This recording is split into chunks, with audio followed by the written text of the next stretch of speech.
Regarding the Rangers, who own the East's best record against the conference's playoff-bound clubs at 13-5, with Florida just behind at 11-4-3. 1. Kreider and Mika Zibanejad have played with multiple partners on their right side since joining forces in 2016-17. But not Pavel Buchnevich, Mats Zuccarello nor Jesper Fast, and not Kaapo Kakko, Alexis Lafreniere nor Barclay Goodrow, brings the attributes to the unit that Frank Vatrano offers. Buchnevich was a playmaking corner guy who developed grit.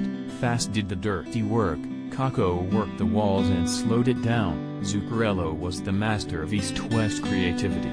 But Vatrano, acquired from the Panthers for a fourth-rounder 5 days ahead of the deadline, brings the elements of straight-line speed, a game that goes north, and a shooter's mentality that changes the line's dynamic. It has only been 4 games, so there is no need to start sifting around for nicknames. What was the last good nickname around these parts for a forward line, anyway? The fly line of the early aughts consisting of Theo Fleury, Eric Lindros and Mike York. The checkmates featuring Petr Nedved, Radek Dvorak and Jan Klavik were contemporaries. The line has amassed a 70.27 shot share in its 4 games intact, on for 4 goals scored and 1 against, with a 66.01 xGF and 45.31 of 5-on-5 work.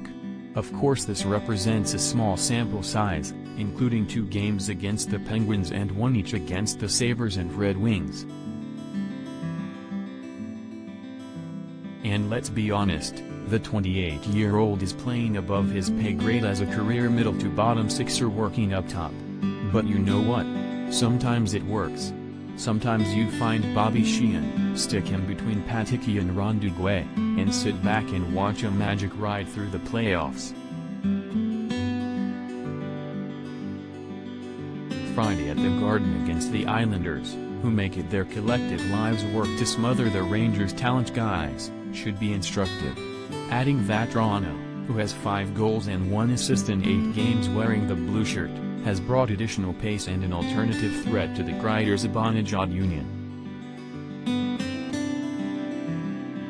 It should be noted though that this new number 77 only got 2 shifts over the final 10:40 of regulation and did not get on in overtime in Wednesday's 5-4 victory in Detroit. But head coach Gerard Gallant just about always cuts down his bench in crunch time.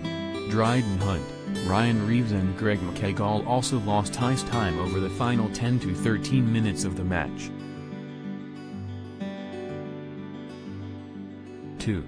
These kinds of personnel issues seem to organically work themselves out, but if Vatrano remains effective with Zibanejad and Kreider, then where does Kakko go when the Finn is finally able to return from the wrist injury that has sidelined him for 10 weeks and counting? There is, by the way, no ETA.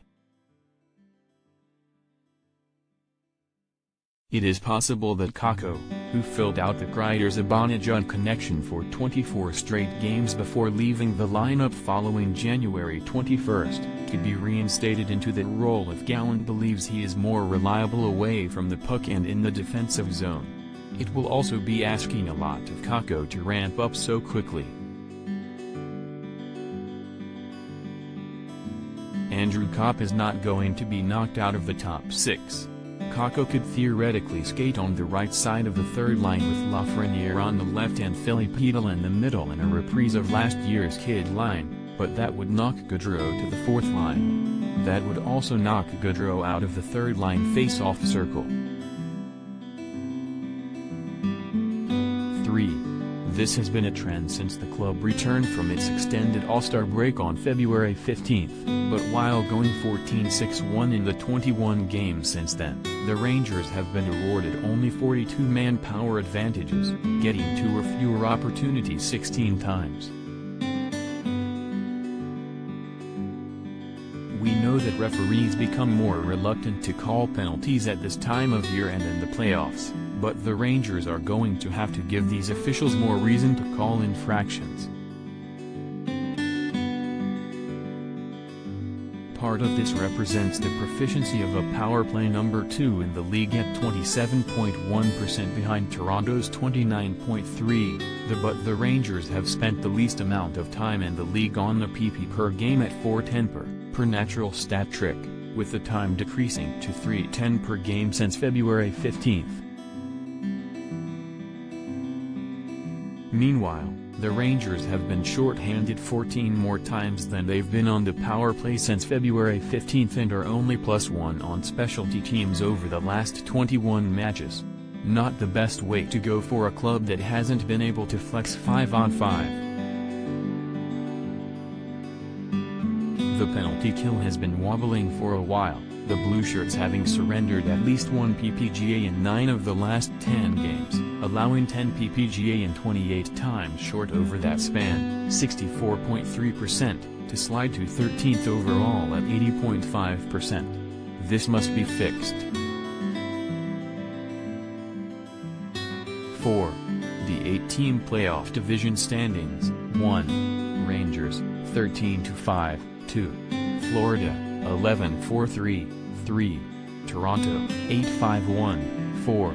Carolina, 10-6-5, 5. Pittsburgh, 9-7-3, 6. Washington, 7-8-2, 7. Boston, 5-7-2, 8. Tampa Bay, 6-9-3,